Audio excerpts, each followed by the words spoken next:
Hi అందరికి, అందరు ఎలా ఉన్నారు? బాగున్నారని అనుకుంటున్నా. సో నేను మీ మహి ద ట్రావెల్. సో ఈరోజు మనం ఎక్కడికి వెళ్తున్నాం అనేది మీకు ఈ పాటికి అర్థమై ఉంటుంది. కాకపోయినా పర్లేదు, నేను చెప్తాను. సో ఫస్ట్ మనం అయితే సికింద్రాబాద్కి వెళ్దాం, సికింద్రాబాద్ రైల్వే స్టేషన్. సో అక్కడ మన ట్రిప్ గురించి ఫుల్ డీటెయిల్గా అన్ని మాట్లాడుకుందాం. సో ఇప్పుడైతే మనం స్టార్ట్ అవుదాం. అండ్ బ్యాక్గ్రౌండ్ అంత బాగాలేదు, హాస్టల్ కదా, సో మ్యాక్సిమం ఇలానే ఉంటుంది. సో మీరు కూడా హాస్టల్లో ఉంటే కామెంట్ చేయండి. సో ఇప్పుడైతే మనం స్టార్ట్ అవుదాం.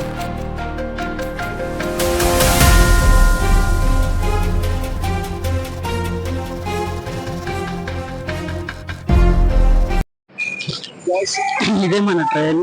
సో ఎగ్జాక్ట్ గా 3.5 hours జర్నీ అయితే ఉంటుంది మనకి. 3.5 తర్వాత మనం వరంగల్కి అయితే జాయిన్ అవుతాం.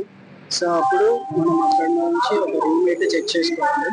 ఈరోజు నైట్ అక్కడ స్టే చేసి అండ్ ఎర్లీ మార్నింగ్ మనం అయితే స్టార్ట్ అవ్వాలి. సో చూద్దాం రేపు మార్నింగ్ మనం ఎలా ఉంటుంది మన ప్లానింగ్. క్లైమేట్ సహకరిస్తే బాగానే ఉంటుంది. సో గూగుల్ అయితే ఫుల్ వర్షాలు ఉన్నాయని చూపిస్తుంది. ఏం జరిగింది చూద్దాం. ఏం జరిగినా సరే బ్లాగ్ అయితే ఆపేదైతే లేదు వస్తుంది. సో చూస్తున్నారు. సో అందుకే అన్ని సో ట్రైన్ స్టార్ట్ అయిన తర్వాత మనం మాట్లాడుతున్నాం. ఇప్పుడైతే రూమ్కి వచ్చాం. ఒకసారి మరో చూపిద్దాం. ఫర్ రూమ్ అండ్ దీని కాస్ట్ వచ్చేసి 1500. 1 day నైట్కి మాత్రమే 1500. చూడండి ఎలా ఉంది. టేబుల్ అండ్ బెడ్స్ అయితే చాలా నీట్గా ఉన్నాయి. అండ్ పెద్ద టీవీ అండ్ కాంపెన్సేషన్గా మెడిమిక్స్ సోప్ అండ్ 1 టవల్. మేము 2 పర్సన్స్ ఉన్నాం, బట్ వాళ్ళు ఇచ్చినారు. సో ఒకసారి వాషింగ్ కూడా చూద్దాం. కబోర్డ్స్ కూడా ఇచ్చారు, బట్ కబోర్డ్స్ బాగుంది.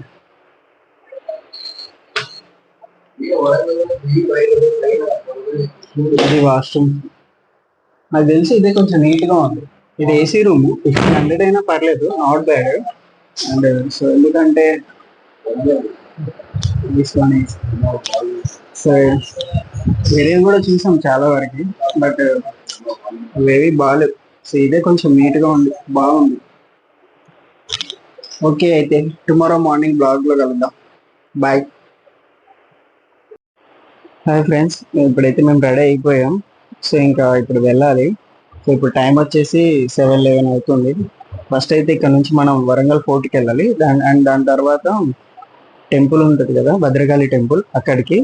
తర్వాత 1000 స్తంభాల గుడి. సో ఈ 3 ఇప్పుడు కవర్ చేసి అండ్ మళ్ళీ ఇక్కడ నుంచి 64 కిలోమీటర్స్లో రామప్ప టెంపుల్ వచ్చింది. సో దాన్ని కవర్ చేసి, సో ఇవన్నీ ఈ రోజులో కంప్లీట్ చేయగలమో లేదో నాకైతే తెలియదు, but I will try. Maximum cover చేయడానికే ట్రై చేద్దాం, ఎందుకంటే మళ్ళీ 1 dayలో కంప్లీట్ చేయాలని అనుకుంటున్నాం. సో 1 dayలో అవుతుందో లేదో చూద్దాం.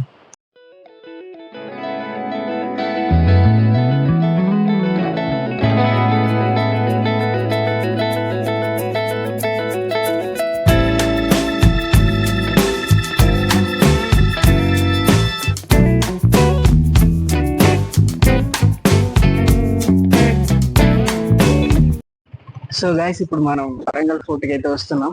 చూస్తున్నారు కదా, సో ఇదంతా Warangal forte. So friends, Warangal అయితే ఇది ఇప్పుడు. సో మనం వరంగల్ ఫోర్ట్లో ఉన్నాం కదా. సో చూద్దాం. ఇక్కడైతే ఏనుగులు ఉన్నాయి, కానీ వీటికి ఏవో పగిలిపోయినట్టున్నాయి. వీటికి దంతాలు లేవు, పాపం తొండం కూడా లేదు. మేబీ ఇవన్నీ ఎప్పుడు పాడైపోయినట్టున్నాయేమో, లేకపోతే మనకి జరిగిన యుద్ధాలలో పోయాయేమో, నాకు తెలిసినంత వరకు. సో చూద్దాం, ఇంకా కొంచెం ముందుకు వెళ్దాం, ఏముంది ఏంటి అనేది చూద్దాం. సో పద వెళ్దాం. సో వరంగల్ ఫోర్ట్ అయితే ఇది. సో నెక్స్ట్ మనం వేరే ప్లేస్కి అయితే వెళ్దాం. సో మొత్తం చూడండి, మొత్తం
ఇప్పుడు మనం కుష్ మహల్కి అయితే వచ్చాము. ఇది పోర్టుకి పక్కనే ఉంటుంది. జస్ట్ ఒక 2 మినిట్స్లో మీరు వచ్చేయచ్చు. సో ఇప్పుడు లోపలికి వెళ్దాం, చూద్దాం ఎలా ఉంటుంది ఏంటి అని. లోపలైతే ఒకసారి చూద్దాం. ఇదైతే చిన్నగానే ఉంది, ఒక కోట అంతే, మరీ పెద్దగా అయితే ఏం లేదు. సో ఇది కాకతీయుల కాలంలోనే నిర్మించారు. దీన్ని భరణి కోట అని కూడా పిలుస్తారు. అండ్ ఇది 7 ప్రాకాలు ఉన్నాయి అని చరిత్రకారులు చెప్పారు. 7 ప్రాకాలు అంటే 7 లేయర్స్తో కట్టారంట ఈ గోడలన్నిటిని. గ్రేట్ కదా, 7 లేయర్స్ అసలు. సో కొన్ని విగ్రహాలు అయితే పగిలిపోయి ఉన్నాయి. చూపిస్తా, పైన చూడండి, 7 లేయర్స్ అంట. ఇది మొత్తం 7 లేయర్స్తో కట్టారు. పగిలిపోయాయి విగ్రహాలు. తలలు అయితే తీసి పక్కన పెట్టారు కొన్ని చోట్ల అయితే. ఇటు ఫారినర్స్ కూడా వచ్చారు ఇద్దరు. చూద్దాం ఇప్పుడు. బయట కూడా ఏం లేదు. బయటికి వెళ్తే రైట్ సైడ్లో ఒక స్కూల్ ఉంది, ఎలిమెంటరీ స్కూల్ అనుకుంటా మేబీ అది.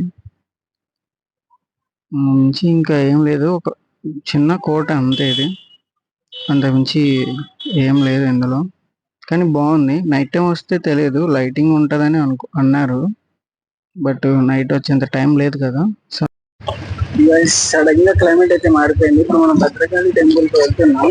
అసలు వర్షం పడుతుంది. ఫుల్ వర్షం అయితే స్టార్ట్ అయిపోయింది. టెంపుల్ కి వెళ్ళాలి, ఇంకా టైం పట్టింది. అయినా సరే పడుతుంది.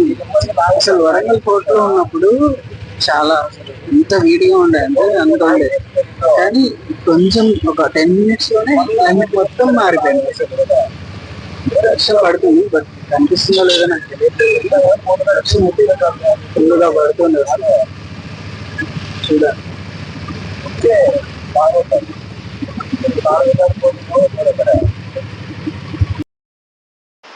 సో గైస్, ఇప్పుడే దర్శనం అయితే అయిపోయింది. యాక్చువల్గా చాలా చూపిద్దాం అనుకున్నా, బట్ ఫుల్ అయితే వర్షం పడుతుంది, సో చూపించలేకపోతున్నా. సో అందుకనేసి ఇంకా బ్లాగ్ టెంపుల్ అయితే మొత్తం అయిపోయింది, చూసేసాం. ఇప్పుడు పులిహోర పట్లాలు కూడా తీసుకున్నాం. మా వాడ ఆల్రెడీ తింటున్నాడు. ఫుల్ వర్షం పడుతుంది. యాక్చువల్గా బ్లాగ్ బాగా చేద్దామని అనుకున్నా కానీ, మీకు అంతా ఎక్స్ప్లోర్ చేద్దాం అనుకున్నా కానీ, బట్ బయట అయితే ఫుల్ రైన్ అయితే పడుతుంది, ఏం చేయలేము. సో అందుకే అందరూ భక్తులు ఎవరైతే వచ్చారో వాళ్ళందరూ లోపల కూర్చోవడం. అండ్ లోపలికి అయితే ఫోన్ అయితే అలో లేదు, ఫోన్ కాదు, వీడియోస్ ఫొటోస్ అయితే అలో లేదు. సో అందుకే లోపల చూపలేకపోయా. అండ్ బయట అయినా చూపిద్దాం అనుకుంటే బయట కూడా ఫుల్ రైన్ పడుతుంది. కానీ కొన్ని షార్ట్స్ అయితే తీసాను, చూడండి అవి. ఓకే,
సో గైస్, మనం ఇప్పుడైతే 1000 పిల్లర్ టెంపుల్స్కి అయితే వచ్చేసాం. సో లోపలికి వెళ్ళి చూద్దాం ఎలా ఉంటుంది ఏంటి అనేసి. ఇవైతే ఎంట్రన్స్ లోనే చాలా నీట్గా, గ్రీనరీ చాలా బాగుంది. వర్షం పడడం వల్ల ఇంకా చాలా బాగా కనిపిస్తుంది. అసలు అసలు చెప్పనవసరం లేదు, నీట్గా ఉంది, బాగుంది అంట. సో లోపలికి వెళ్ళి చూద్దాం ఎలా ఉంటుందో.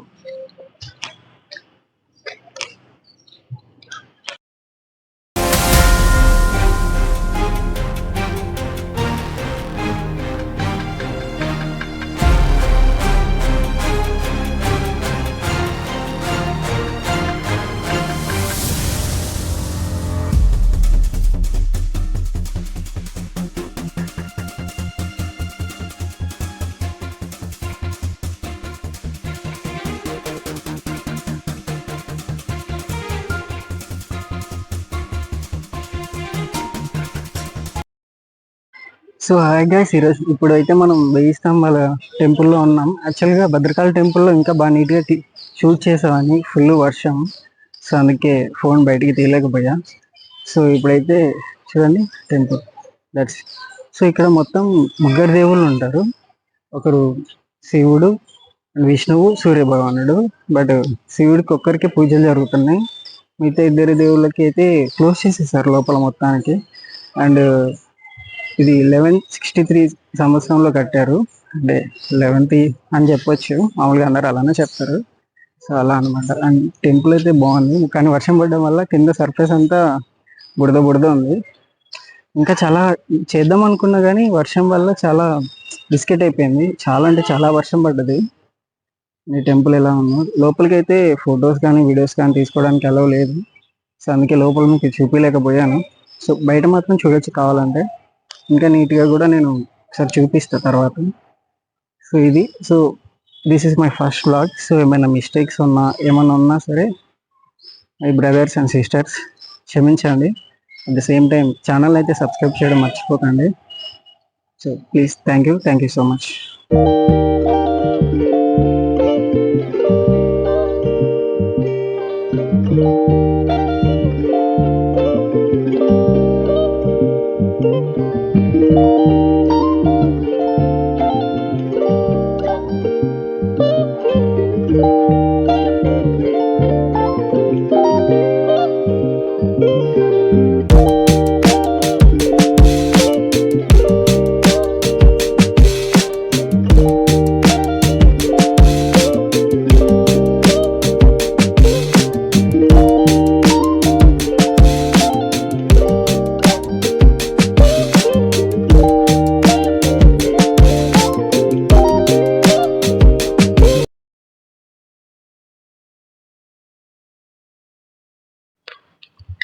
ఇప్పుడు మనం రామప్ప దేవాలయానికి అయితే వచ్చాము. చూస్తున్నారు కదా బోర్డు అయితే, ఇది లోపల చూద్దాం. సో లోపల అయితే చాలా బాగుంది, మొత్తం అంతా గ్రీనరీగా అంతా. స్కూల్ పిల్లలు కూడా ఉన్నారు చాలా మంది. యాక్చువల్గా మధ్య మధ్యలో ట్రావెల్ చేస్తున్న వీడియోస్ ఎందుకు తీసేసామంటే లెంత్ ఎక్కువ అయిపోయింది మళ్ళీ, ఎందుకంటే చాలా 4 places కవర్ చేస్తున్నాం కదా. సో మళ్ళీ ఎక్కువ లెంత్ అయింది అనే విషయంతోనే మధ్యలో ట్రావెల్ని కట్ చేసాం. నెక్స్ట్ టైం నుంచి అలా ఉండదు, మొత్తం ట్రావెల్ కూడా చూపిస్తా ఎలా ఉంటుంది ఏంటి అనేది కూడా. ఇప్పుడు టెంపుల్లోకి వస్తే కాకతీయుల కాలంలో నిర్మించిన ఒక అద్భుతమైన కట్టడం అని కూడా చెప్పొచ్చు దీన్ని. ఈ టెంపుల్ని నిర్మించింది రామప్ప, ఆయనే కట్టారు దీన్ని. సో అందుకనే దానికి రామప్ప అని పెట్టారు, రామప్ప టెంపుల్. ఈ టెంపుల్ యొక్క గోపురం ఉంటది కదా, అదైతే తేలే ఇటుక రాళ్ళు ఉంటాయి కదా, వాటితో నిర్మించారు అనమాట. నీటిలో తేలుతాయి రాళ్ళు, దాంతో నిర్మించారు. దేవాలయం పక్కకి ఆపోజిట్ లోనే మనకు ఒక నంది ఉంటది. అది చాలా ఇంట్రెస్టింగ్ గా ఉంటది దాన్ని, ఎందుకంటే మనం ఎటు వెళ్ళినా సరే అది మనల్నే చూస్తుంది అనే ఫీలింగ్ అయితే మనకు ఉంటది 100%. ఒకసారి ఎవరైనా వస్తే ట్రై చేయండి, యాజ్ ఇట్ ఈస్ అదే ఉంటది. అండ్ ఇప్పుడు మనం గర్భగుడి అయితే లోపలైతే వెళ్దాము. యాక్చువల్గా గర్భగుడికి వీడియో అలౌ చేయరు, బట్ మీకు ఎక్కడా చూపించలేదు కదా ఏ గర్భగుడిలో అనేసి నేను డేట్ చేసి మరీ కెమెరా ఆన్ చేసుకుని వెళ్ళా. ఇలా ఎవరు చూడలేదు నన్ను, చూసినండి నా ఫోన్ పగలగొట్టే వాళ్ళేమో తీసుకొని. సో లోపలైతే గర్భగుడి అయితే ఇలా ఉంటుంది, మీరు చూడొచ్చు. శివుడు అయిన ఆర్కిటెక్చర్ అయితే చాలా బాగుంది అసలు. ముఖ్యంగా ఈ బ్లాక్ కలర్ స్తంభాలు అయితే చెప్పనవసరం లేదు అసలు. చూడండి గర్భగుడిలో దేవుడు కూడా, ఆర్కిటెక్చర్ మాత్రం చాలా అంటే చాలా బాగుంది. ఇప్పుడు బయట వ్యూని కూడా చూద్దాం ఇంకా ఎలా ఉంటుంది ఏంటి అని.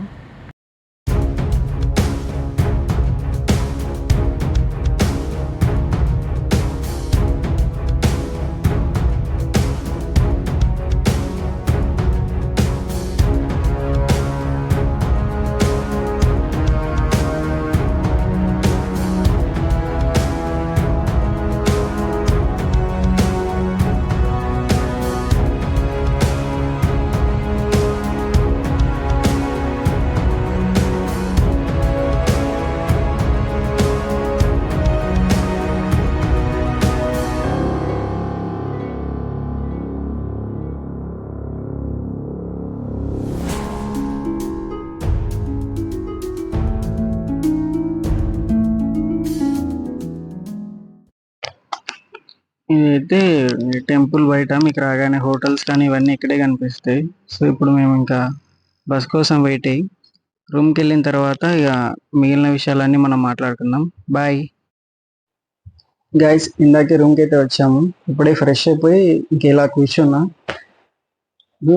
ఈ రోజుతో మంది ఇంకా వరంగల్ బ్లాగ్ అయితే అయిపోయింది. ఇంకా నెక్స్ట్ ఏ బ్లాగ్ చేద్దాం ఏంటి అనేది సో తర్వాత ప్లాన్ చేసుకుందాం. సో మెయిన్ చెప్పేది ఏంటంటే ఎవరై బైక్ అండ్ కారు ఎవరికైతే ఉంటాయో వాళ్ళు మాత్రమే రామప్ప టెంపుల్కి కానీ లక్నవరం లేక్ కానీ లేకపోతే బుగతా వాటర్ ఫాల్స్కి కానీ వెళ్ళండి. ఎందుకంటే బస్సెస్లో వెళ్దాం అనుకుంటే చాలా ప్రాబ్లం అవుతుంది మీకు. అని నేను ఫేస్ చేశాను ఈరోజు బాగా. ఎందుకంటే ఇప్పుడు రామప్ప టెంపుల్కి వెళ్ళడానికి నేను 3 స్టాప్స్ మారా. అండ్ లాస్ట్ స్టాప్ ఏదైతే ఉంటుందో అక్కడ నుంచి మనకి బస్ ఉండదు, ఓన్లీ ఆటోకి వెళ్ళాలి. ఆటోకి వాడు 10, 11, 12 కిలోమీటర్స్ ఏమో ఉంటుంది. 300 రూపీస్ తీసుకున్నాడు 2 పర్సన్స్కి. సో అది చాలా ఎక్కువ అనుకుంటాం. అండ్ రిటర్న్ వచ్చేటప్పుడు అయితే మరీ దారుణం. అసలు ఆటోలే లేవు అక్కడికి వెళ్ళిన తర్వాత. రామప్ప టెంపుల్కి వెళ్ళిన తర్వాత ఏం లేవు అసలు. అక్కడ 2-3 షాపులు ఉన్నాయి తినడానికి, అక్కడ కూడా ఏం లేదు. 2 చపాతీలు అయితే తిన్నాం మేము, నేను మా బ్రదరు. అండ్ ఇంకా రిటర్న్ వెళ్దాము అనుకున్నప్పుడు ఏం లేవు. ఒక పర్సన్ అడిగితే ఆయన తెలిసిన ఆటో ఆయనకు ఫోన్ చేశాడు, 350 చెప్పాడు. లేదు మేము 250 ఇస్తామని చెప్పాం కానీ ఆయన యాక్సెప్ట్ చేయలేదు. అండ్ తర్వాత ఒక బస్సు వచ్చింది, అది కూడా ఏంటంటే స్టూడెంట్స్ కోసం వచ్చింది అది. సో ఒకవేళ హాలిడే అయితే మాత్రం ఆ రోజు బస్సు కూడా రాదు. సో బస్సు లేకపోతే మాకు చాలా ఇబ్బంది అయ్యేది. లక్నవరం లేక్ అది కూడా చూద్దాం అనుకున్నాం కానీ మళ్ళీ రామప్ప నుంచి అది 30 కిలోమీటర్స్ చేంజ్ ఉంది. మళ్ళీ దాని నుంచి బగతా వాటర్ ఫాల్స్కి వెళ్ళాలనుకున్నా 30 ఉంది. సో బస్ అయితే చాలా ప్రాబ్లం అయింది. సో ఎవరైనా వెళ్ళాలి అనుకున్న వాళ్ళు మాత్రం కారు లేకపోతే బైక్, అదే చాలా బెస్ట్. సో ఈ వరంగల్ ఫోర్ట్ కానీ 1000 పిల్లర్స్ టెంపుల్ కానీ భద్రకాళి టెంపుల్కి అయితే మాత్రం ట్రైన్లో వచ్చినా లేకపోతే బస్సులో వచ్చినా సరే సింపుల్గా అయిపోయింది. అవి పక్క పక్కనే ఉంటాయి, 5 కిలోమీటర్స్ 3 కిలోమీటర్స్ నియర్ మీలోనే ఉంటాయి. సో ఇదైతే గ్లాస్ ఈరోజు నా వ్లాగ్ అయితే కంప్లీట్ అయిపోయింది సక్సెస్ఫుల్గా. సో మీకు నచ్చితే మాత్రం సబ్స్క్రైబ్ చేయండి, పక్కనున్న బెల్ ఐకాన్ని మాత్రం కొట్టడం అస్సలు మర్చిపోకండి. అండ్ ఏమైనా ఉంటే మాత్రం కామెంట్ చేయండి, ఎనీ మిస్టేక్స్. బికాజ్ ఇది నా ఫస్ట్ వ్లాగ్ కాబట్టి కొంచెం హడావిడిగా కొంచెం టెన్షన్గా ఉండే. సో నాకు కూడా అనిపించింది, ఏమైనా ఉంటే మాత్రం సారీ. సో ఇది లాస్ట్, అండ్ నెక్స్ట్ వ్లాగ్లో కలుద్దాం. అందరికీ బాయ్.